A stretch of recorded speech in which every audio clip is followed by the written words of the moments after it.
applause. Well, we're going to jump right into the film, but Ambassador Rehak is going to share some thoughts with us about the importance of media in this movement. The ambassador and I have been working on one of his op-eds this morning, so he's modeling what it looks like to take an active role working with media. And so we'll turn the time over to you, Ambassador, and then we'll start filming, or we'll start screening the film. Tom and I will have a brief discussion with Sheikh Al Mahfoud bin Baya, our UAE representative here at this conference, directly following the film. This whole thing will be 1 hour tops, so we'll make it worth your time. Most of all, we want to model with this conversation, which it's not lost on Tom or I, that it is 1 year since October 7th and 1 year since retaliation and reciprocation in self-defense and of course in good cause has led to the suffering of many Palestinians. So we stand in solidarity with Israel and Jews everywhere. We also stand in solidarity with any suffering people, including Palestine. So we're trying to have a sensitive discussion in that context. More than that, though, we're trying to model what it looks like to build religious freedom with media and with the message of this film. So Ambassador Rehak, over to you. Just made you laugh. Last Saturday, I came to the conference when the main person didn't come at all, and they asked me if I can give the lecture. So I had 10 minutes for prepare, and I did it. Today, I didn't have even 10 minutes because I just realized now that I have to speak, which is excellent. So I don't give up, okay? I would like to ask you, I also was running the media department at the Czech Ministry of Foreign Affairs, and I understood the incredible power of media, and I wanted to beg you and ask you if you can help to promote the individual cases of the people that are staying somewhere in the prison or face death penalties, because I realize we can really make the change. Even the big authoritarian regimes, I will not name China or any other regimes, okay, I will not name them, but they are responsible authoritarian regimes. That means responsive, that means they listen. If we try to speak about the people that are really persecuted, and we do it via media, sometimes there is at least small change. Even small change is worth. So please use all the media outlets, promote this event with concrete name of concrete people. Thank you very much.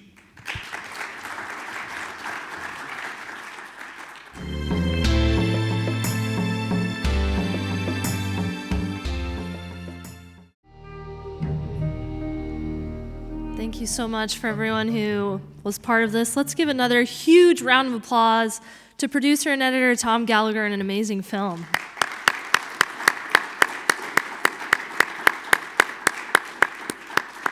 I'm going to invite Tom to come sit with me and His Excellency Sheikh Al Mahfoud bin Baya. We're going to have a short discussion about what this film means in the context of the Berlin Ministerial, what it means in the context of our world today, some of the geopolitical crises that we're seeing now unfold between Jews and Muslims, and end on a positive note, why this film, why now, and what we can do to build media and religious freedom. So please, gentlemen, if you'll take a seat next to me and we'll have a brief discussion. What an amazing film, a huge testimony to the UAE. Thank you so much, Your Excellency, for joining us. And Tom, the brilliant, inspiring message. Tell us about why this message is needed today on October 9th, 2024, more than ever. I think Rabbi Vysotsky said it in the film best, and that is to say that Jews and Muslims have gotten along well for centuries. And it's really the Christian-Jewish relationship that's been, in his words, murderous. And so even though the energy of the film was around 2019 and 2020, the themes and the message and the personal representation of the people in the film is evergreen. the message is as applicable today as it was in 2019. Yeah, maybe even more applicable today, right? Given that those relationships, all relationships, not just the Jewish-Muslim relationship, but I think in the poly-crisis moment, all of our relationships are strained. We're all at our maximum bandwidth. We're all tired. There's crisis. Please, Sheikh, can you teach us from the UAE perspective, how do we pull this film into the geopolitical moment? What can we do with this message now? What can the UAE do? What can we all do to build this peace? Thank you very much for inviting me, and I'm very honored to be with this giant and smart, creative producer. He's been able to change that beautiful and brave moment, that it was a paradigm shift, not just for Middle East and for the world, to see a leadership that they're not scared from to seek peace even into China, as he said, seek knowledge even into China, seek peace even into Israel. So we seek peace, and peace, it's a goal that we have, and the work, and it's something we're seeking. So I think our leadership, our father Sheikh Zayed bin Sultan, and our leader Sheikh Mohammed bin Zayed, he's a brave to do wherever it should be done without of any kind of a fear from,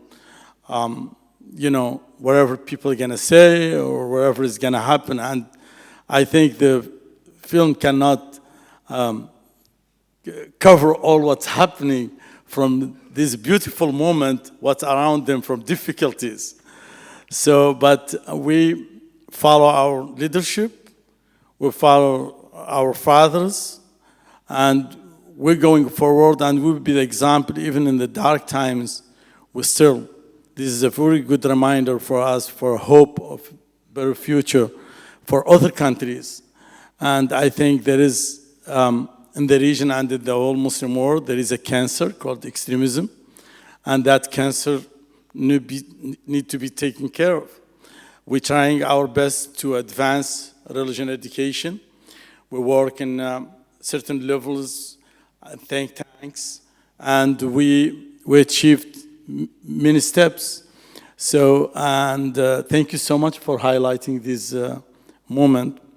It's a historical moment for us and for our kids.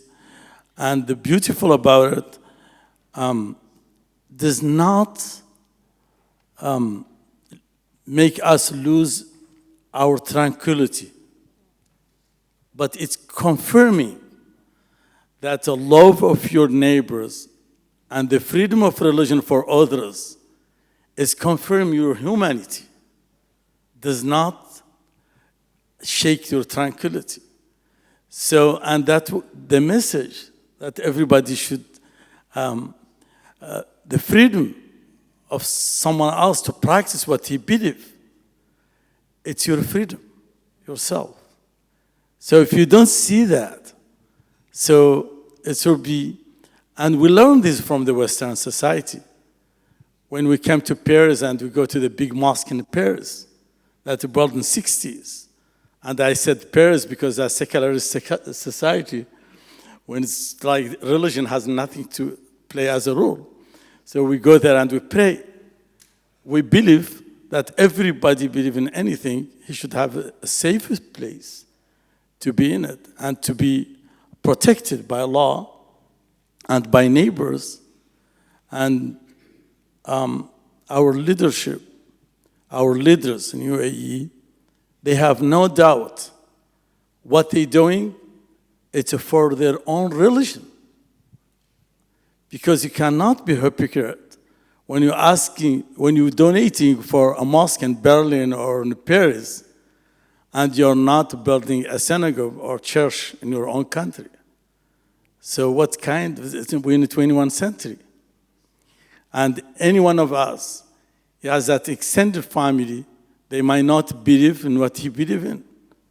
So my wife, she's Irish. Her grandma, she's Grandma Jane O'Connell. They're American from Oregon. And when I was there, I was always taking her Sunday to her church in her wheelchair. And she knows I eat halal food, and I visit her every month because I'm in San Francisco, she's in Oregon.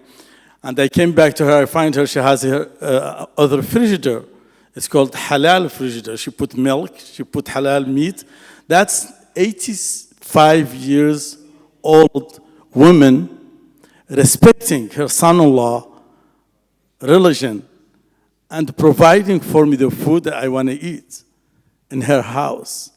That's amazing. That's a beautiful thing. So I came back with that. And I never see anything does not confirm what I believe in. And I think this is very natural to happen in the peninsula when Jews with Arabs living in peace. Yeah. I think what is not natural is the war. And what we want, it's a peace. Absolutely. Thank you so much. Thank you. Lots of beautiful stories and symbols. Tom, I want to come back to you and some of the artistic decisions you made as a producer. One of them was to really paint a picture of the importance of the unfinished Torah, traveling to the UAE, where it was finished together with the UAE.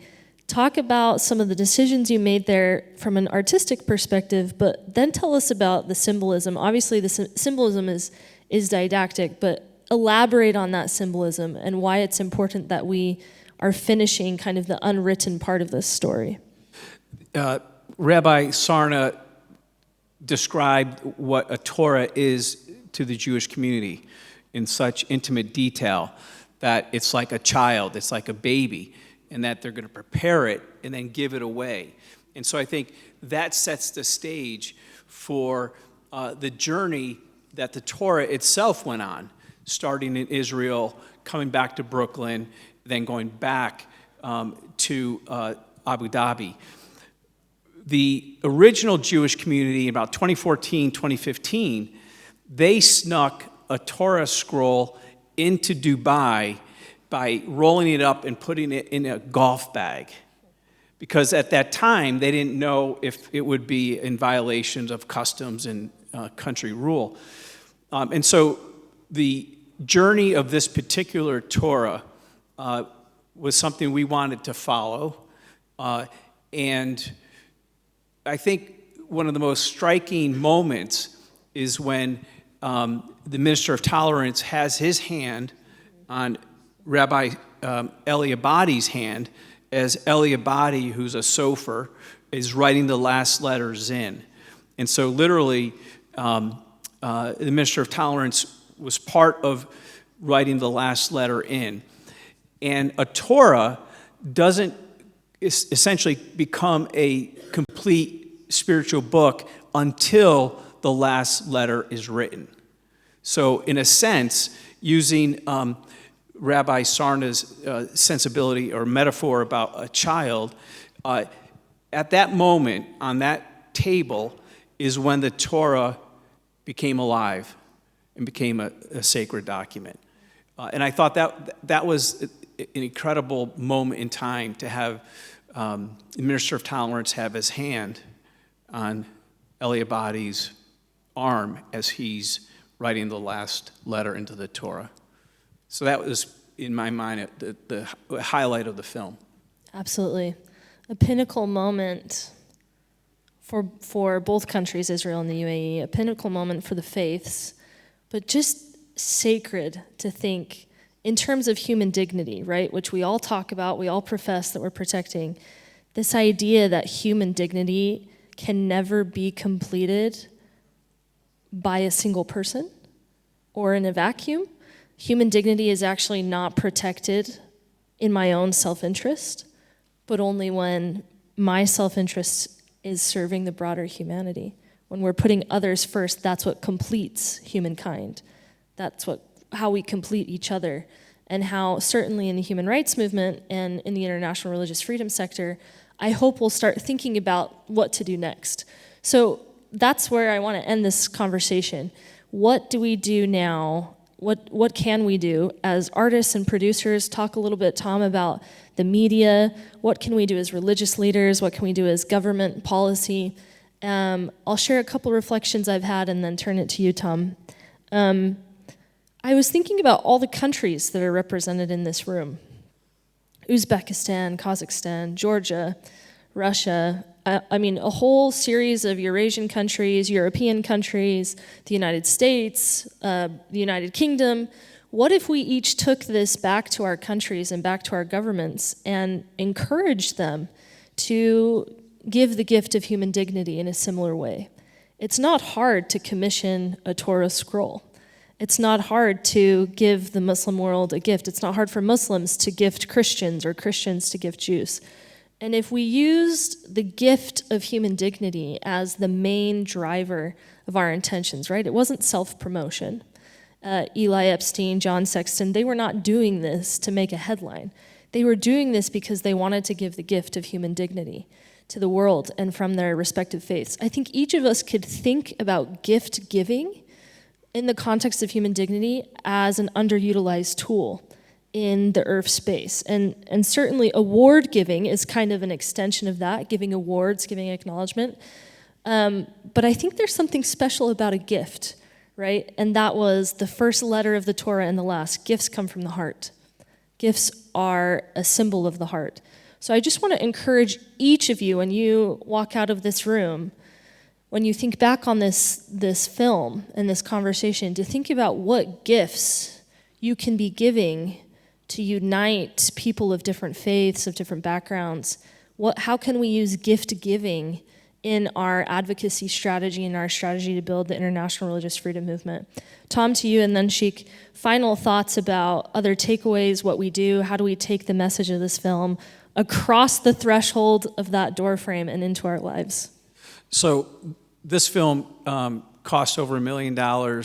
It took about 2 years. It was part of the COVID year, so we pushed through it, but that kind of delayed things a little bit. I'm of the belief that there are many positive stories about religious tolerance and religious pluralism around the world that are worth telling. I would say that in the era of iPhones, we can capture a lot of video and short form video and TikTok, but the longer form storytelling, I think, has a real place in complementing the work all of you are doing. We know through the day-to-day headlines the challenges of religious minorities, the wars and the violence, and we see that constantly.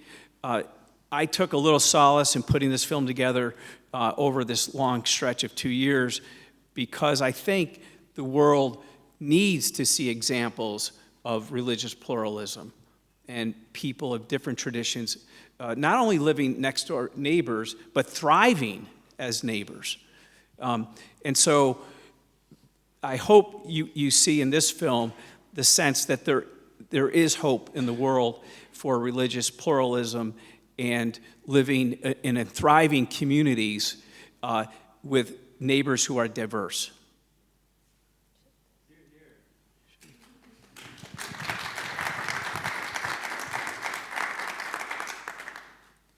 So I think this example is very important, and we looking forward for more document with you in the future, especially to highlight example.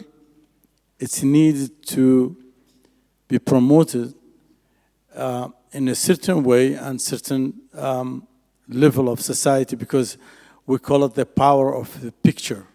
In 1999, when I was with my dad in California, this rabbi came and he wanted to meet my dad. He's a professor in Berkeley University. And then they met as a theologian. My dad is a specialist in usul al-fiqh, what we call it the foundation of methodology. And the other guy is a specialist in logic. So they met. We had a picture with Hamza Yusuf. Sheikh Hamza Yusuf was there standing with them. And some of our people that time is just we have websites.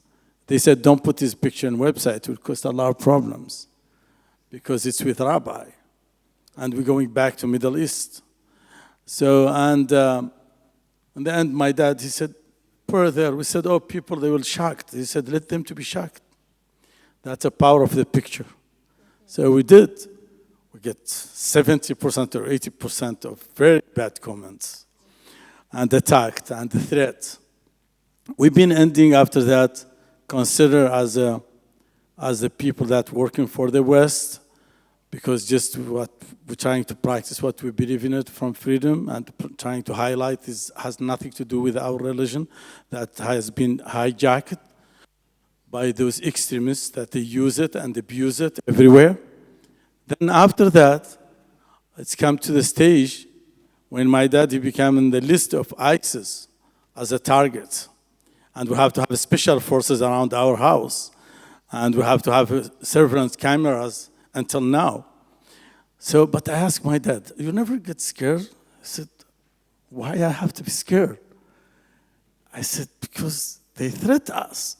He said, who cares? But my work is to threaten them more than what they threaten me by to do. So I'm going to continue working. So we keep working, and we're still working until today. So we're not going to give up. As I said, this mission is from cradle to the grave. And when you want to go in the freedom of religion or fighting extremism, you have to do two things to put them in your mind. One, you're not working for the salary on the end of the month, because that work has to be coming from your heart, and you have to be very brave to keep it going. Second, is no end for it, is no retirement. My father is 90 years old, is still supervising 4 organizations, he's still working. He just gave a lecture in United Nations last week. So he's still working and going, of course, under certain kind of security and protection, but it's just God is the one protecting him, nobody else. I think I will conclude with one gift we can give each one of us. Prophet Muhammad said, you're never going to enter paradise until you love one another. And he said, do you want me to guide you to something? If you do, you will love one another? They said, yes. He said, spread peace. So I think part of spreading peace, just smile for people that you know they're tired from work. And stand up with those they need help as much you can. So, and if you don't, pray for them. And if you can't pray for them, don't be against them. Thank you very much. Assalamu alaikum. Thank you so much for joining us. Dinner is upstairs and at the end of the hall. We hope that you'll take this message of hope into your lives. Thank you for all the work you do, and thank you to two huge giants in the religious freedom space. Thanks so much.